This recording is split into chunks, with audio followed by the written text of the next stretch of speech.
ਉਦਮ ਅਤੇ ਉਤਸ਼ਾਹ। ਅਸੀਂ ਕਿਸੇ ਨੂੰ ਉਦੋਂ ਤੱਕ ਸੁੰਦਰ ਨਹੀਂ ਸਮਝਦੇ ਜਦੋਂ ਤੱਕ ਉਹ ਸਾਡੇ ਵੱਲੋਂ ਪ੍ਰਵਾਨਗੀ ਭਰੀ ਮੁਸਕਰਾਹਟ ਨਾਲ ਵੇਖਣ ਦਾ ਉਦਮ ਨਾ ਕਰੇ। ਉਸ ਦੀ ਅਜਿਹੀ ਤੱਕਣੀ ਸਾਡੇ ਵਿੱਚ ਪ੍ਰਸੰਨਤਾ ਅਤੇ ਸਾਡੇ ਆਲੇ ਦੁਆਲੇ ਵਿੱਚ ਉਤਸ਼ਾਹ ਦਾ ਵਾਤਾਵਰਣ ਸਿਰਜਦੀ ਹੈ। ਨਿਰਸੰਦੇਹ ਸੋਹਣੀ ਇਸਤਰੀ ਦੇ ਮਨ ਦੀ ਦੁਨੀਆ ਵਿੱਚ ਉਦਮ ਨਾਲ ਹੀ ਦਾਖਲ ਹੋਇਆ ਜਾ ਸਕਦਾ ਹੈ। ਉਤਸ਼ਾਹ ਤੋਂ ਬਿਨਾਂ ਉਸ ਦੀ ਪ੍ਰਵਾਨਗੀ ਵਾਲੀ ਨਜ਼ਰ ਥੱਲੇ ਆਉਣਾ ਸੰਭਵ ਨਹੀਂ ਹੁੰਦਾ।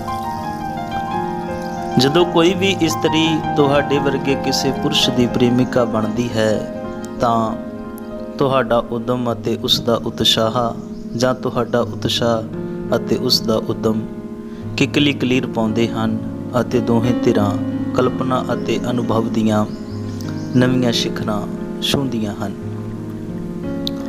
ਐਵੇਂ ਉਦਮ ਅਤੇ ਉਤਸ਼ਾਹ ਇੱਕ ਦੂਜੇ ਨੂੰ ਤਾਲ ਦਿੰਦੇ ਹਨ। ਇੱਕ ਦੂਜੇ ਦੀ ਤਾਲ ਵਿੱਚ ਨੱਚਣ ਦੀ ਇਹ ਤਾਂਘ ਹੀ ਸਾਨੂੰ ਉਡਾਈ ਫਿਰਦੀ ਹੈ। ਉਦਮ ਅਤੇ ਉਤਸ਼ਾਹ ਉਹ ਢਾਲਾਂ ਹਨ ਜਿਨ੍ਹਾਂ ਨਾਲ ਅਸੀਂ ਜ਼ਿੰਦਗੀ ਦੇ ਵਾਰ ਸਹਿੰਦੇ ਹਾਂ। ਐਵੇਂ ਹੀ ਉਦਮ ਅਤੇ ਉਤਸ਼ਾਹ ਸਾਡੀ ਕਮਾਨ ਦੇ ਉਹ ਸਿਰੇ ਹਨ ਜਿਨ੍ਹਾਂ ਰਾਹੀਂ ਅਸੀਂ ਆਪਣੇ ਇਰਾਦਿਆਂ ਦੇ ਤੀਰ ਨੂੰ ਦੁਮੇਲਾਂ ਵੱਲ ਸੇਧਦੇ ਹਾਂ।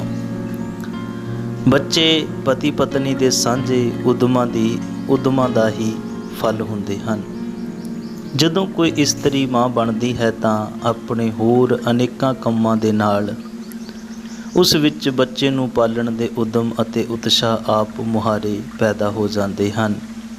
ਇਸਤਰੀ ਭਾਵੇਂ ਸਾਰੇ ਖੇਤਰਾਂ ਵਿੱਚ ਕਿਸੇ ਨਾ ਕਿਸੇ ਉੱਤੇ ਨਿਰਭਰ ਹੁੰਦੀ ਹੈ, ਪਰ ਬੱਚੇ ਨੂੰ ਜਨਮ ਦੇਣ ਦੇ ਪੱਖ ਤੋਂ ਉਹ ਪੂਰਨ ਭਾਂਤ ਸੁਤੰਤਰ ਹੈ।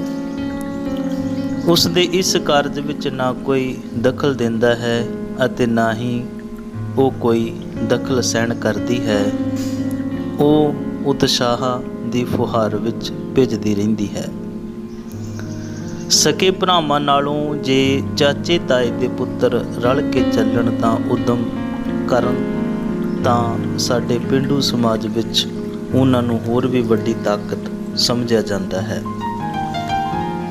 ਇਸਤਰੀ ਉਸੇ ਅਨੁਪਾਤ ਵਿੱਚ ਪਿਆਰ ਮੋੜਦੀ ਹੈ ਜਿਤਨੇ ਉਦਮ ਨਾਲ ਉਸ ਦਾ ਪਿਆਰ ਪ੍ਰਾਪਤ ਕਰਨ ਦਾ ਉਪਰਾਲਾ ਕੀਤਾ ਗਿਆ ਹੋਵੇ। ਜਿਹੜੇ ਆਪਣੀ ਪ੍ਰੇਮਿਕਾ ਲਈ ਵਧੇਰੇ ਖਤਰੇ ਮੁੱਲ ਲੈਂਦੇ ਹਨ ਉਹਨਾਂ ਨੂੰ ਮਿਲਣ ਦਾ ਨਿੱਘ ਵੀ ਵਧੇਰੇ ਮਿਲਦਾ ਹੈ। ਇਸੇ ਕਰਕੇ ਕਹਿੰਦੇ ਹਨ ਕਿ ਪਿਆਰ ਉਹ ਅਨੁਭਵ ਹੈ ਜਿਸ ਵਿੱਚ ਦੋਹਾਂ ਧਿਰਾਂ ਨੇ ਇੱਕ ਦੂਜੇ ਵਿੱਚੋਂ ਲੰਘਣਾ ਹੁੰਦਾ ਹੈ, ਆਰ ਪਾਰ ਹੋਣਾ ਹੁੰਦਾ ਹੈ। ਜੰਗ ਵਿੱਚ ਹਰ ਕਿਸੇ ਨੂੰ ਬਹਾਦਰੀ ਵਿਖਾਉਣ ਦਾ ਅਵਸਰ ਮਿਲਦਾ ਹੈ। ਇਹੀ ਨਿਯਮ ਜੀਵਨ ਵਿੱਚ ਵੀ ਲਾਗੂ ਹੁੰਦਾ ਹੈ।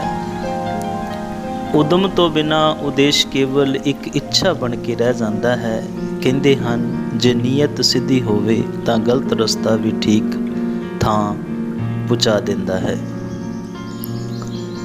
ਪਿਤਾ ਜੀ ਕਿਆ ਕਰਦੇ ਸਨ ਕਿ ਮਨੁੱਖ ਅਨੁਭਵ ਦੇ ਜਿਸ ਪੜਾਅ 'ਤੇ ਹੋਵੇ ਉਸ ਤੋਂ ਅਗਲੇਰੇ ਪੜਾਅ ਉਸ ਨੂੰ ਅਸੀਸ ਦਿੰਦਾ ਰਹਿੰਦਾ ਹੈ। ਕਹਿਣ ਵਾਲੇ ਕਹਿੰਦੇ ਹਨ ਕਿ ਪਹਿਲਾਂ ਫੈਸਲਾ ਕਰ ਲਓ ਕਿ ਇਹ ਕੰਮ ਕਰਨਾ ਹੈ, ਫਿਰ ਮਨ, ਢੰਗ, ਤਰੀਕਾ ਅਤੇ ਸਮਾਂ ਆਪੇ ਲੱਭ ਲਵੇਗਾ। ਨਿਰਸੰਦੇਹ ਹਰ ਕੌਮ ਆਪਣੇ ਉਦਮੀ ਨਾਇਕਾਂ ਦੇ ਮੋਢਿਆਂ 'ਤੇ ਉਸਰੀ ਹੁੰਦੀ ਹੈ। ਇਹ ਨਾਇਕਾਂ ਨੇ ਸਾਡੇ ਦੇਸ਼ ਨੂੰ ਬਣਾਇਆ ਉਸਾਰਿਆ ਹੀ ਨਹੀਂ ਹੁੰਦਾ, ਸਗੋਂ ਇਸ ਵਿੱਚ ਰੂਹਾਨੀ ਇਖਲਾਕੀ ਸ਼ਕਤੀ ਵੀ ਭਰੀ ਹੁੰਦੀ ਹੈ। ਇਖਲਾਕ ਤੋਂ ਸੱਖਣਾ ਉਦਮ ਕੋਰਾ ਪਖੰਡ ਹੁੰਦਾ ਹੈ। ਇਸੇ ਕਰਕੇ ਕਿਹਾ ਜਾਂਦਾ ਹੈ ਕਿ ਜਦੋਂ ਲੋਕ ਧੋਖੇਬਾਜ਼ ਹੋ ਜਾਣ ਤਾਂ ਅਸੀਂ ਜਾਇਦਾਦਾਂ ਅਤੇ ਚੀਜ਼ਾਂ ਵਸਤਾਂ ਵਿੱਚੋਂ ਤਸੱਲੀ ਭਾਲਦੇ ਹਾਂ।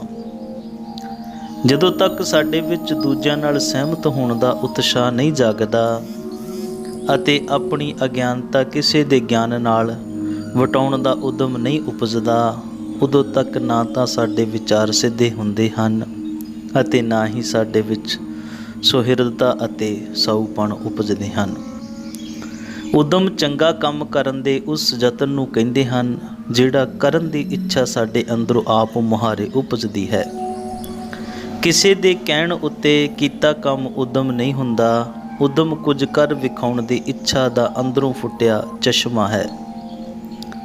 ਇਹ ਬਾਹਰੋਂ ਪੈਣ ਵਾਲਾ ਮੀਂਹ ਨਹੀਂ, ਉਦਮ ਦੀ ਹਰ ਖੇਤਰ ਵਿੱਚ ਪ੍ਰਸ਼ੰਸਾ ਹੁੰਦੀ ਹੈ। ਸੂਰਜ ਉਦਮ ਦਾ ਪ੍ਰਤੀਕ ਹੈ। ਉਦਮ ਵਿਅਕਤੀਗਤ ਅਤੇ ਵਿਲੱਖਣ ਹੁੰਦਾ ਹੈ।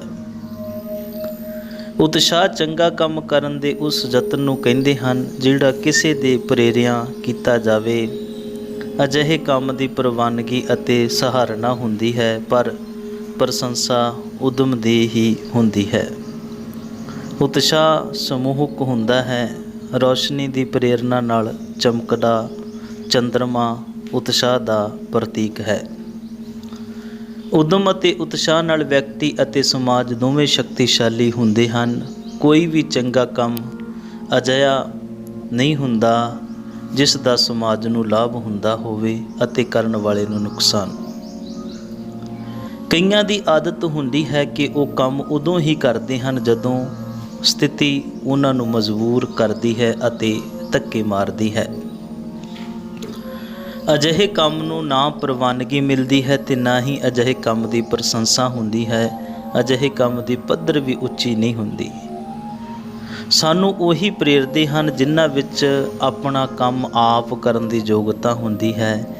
ਇਹ ਵਿਅਕਤੀ ਨਵੇਂ ਰਾਹਾਂ 'ਤੇ ਚੱਲਦੇ ਹਨ ਅਤੇ ਨਵੀਆਂ ਪੈੜਾਂ ਛੱਡਦੇ ਹਨ। ਸਰੀਰਕ ਸ਼ਕਤੀ ਜਾਂ ਬੌਧਿਕ ਸ਼ਕਤੀ ਆਪਣੀ ਆਪ ਵਿੱਚ ਕੋਈ ਅਰਥ ਨਹੀਂ ਰੱਖਦੀ।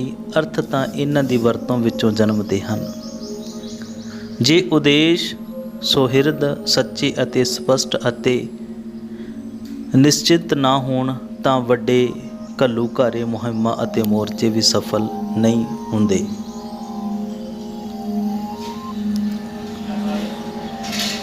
ਉਦਮ ਉਹ ਯੋਗਤਾ ਹੈ ਜਿਹੜੀ ਮੌਕਿਆਂ ਦੇ ਬੂਹੇ ਖੋਲ੍ਹਦੀ ਹੈ। ਇਸ ਯੋਗਤਾ ਦੀ ਪ੍ਰਾਪਤੀ ਲਈ ਕਿਧਰੇ ਜਾਣ ਦੀ ਲੋੜ ਨਹੀਂ। ਇਹ ਯੋਗਤਾ ਹਰ ਕਿਸੇ